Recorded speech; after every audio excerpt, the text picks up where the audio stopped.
Hi guys. Today you are going to be doing something that we've done once before, but I wanted to give you a quick review so that you could feel a little bit more comfortable moving forward working on this. Today we're going to be doing something called collisions.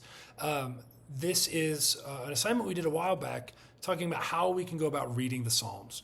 What are the kinds of things that we need to do in order to make sense of this kind of strange poetry? And this is not like the only way to do it, but this is one of the ways to read the Psalms that I found really helpful.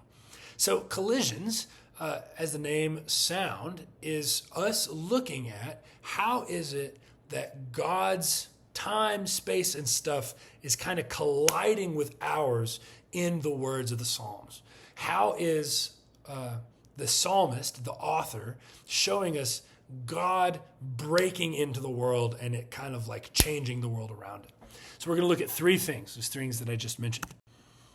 We're going to look at how God's time is colliding with our time, how God's stuff or matter or things are colliding with our things, and how God's space, his locations, are colliding with our locations in the world.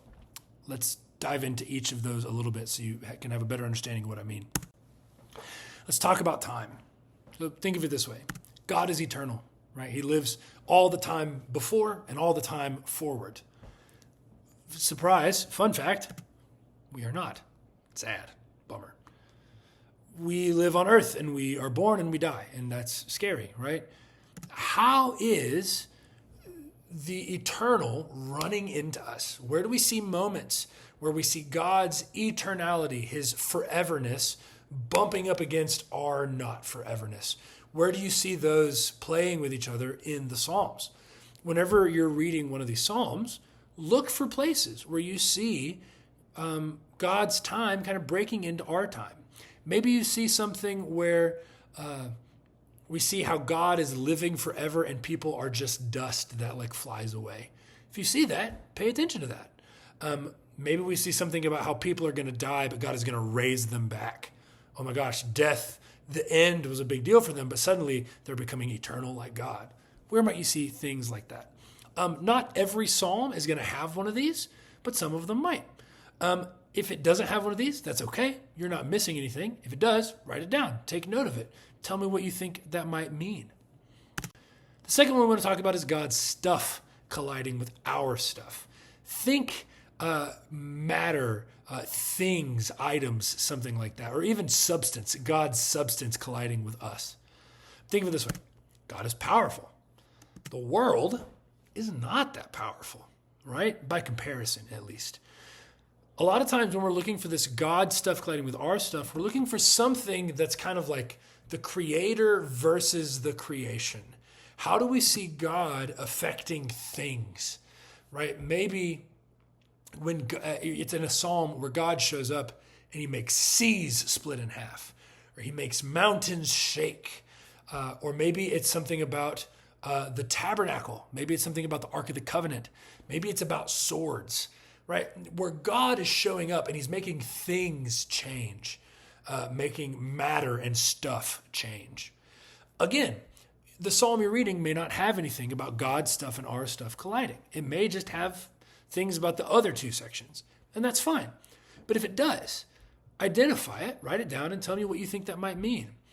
How do you see God's stuff colliding with our stuff in this psalm? What might that mean for us? So we talked about God's time and our time. We talked about God's stuff and our stuff. The last one, God's space and our space. How do we see God's location or God's place colliding with our location and our place? Remember how we talked about in the ancient world, the gods, God lived in the up, like above, right? The snow globe thing we talked about, and God lived up there. Well, in their mind, heaven, the sky, is better than earth. The down is not as awesome, but the up, the heaven, is fantastic.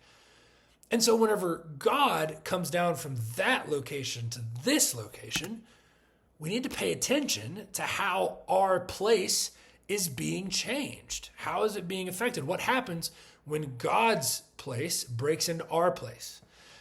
Examples of this might be something like temples going into specific places, or mountains where God shows up in a certain place. or even like rivers or seas. What happens when God shows up in seas? Something to note, this one and the last one, God's space and our space, God's stuff and our stuff, there might be a lot of overlap there, and that's okay. If you can't tell which one is which, it's not a super big deal. I'm not worried about it. So these are our three things.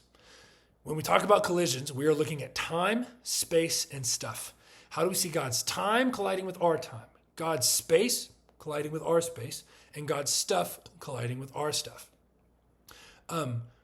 Read through the psalm that you've been assigned and spend some time trying to find these collisions. You can pause the video and leave this up there so that you can see the things that we're needing. You can always back up the video at any point if you need something explained again. Again, this is a devotional exercise.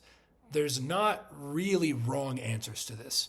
So please read, ask the Spirit to show you stuff, and just be delighted in reading God's Word together. Hope you guys have fun.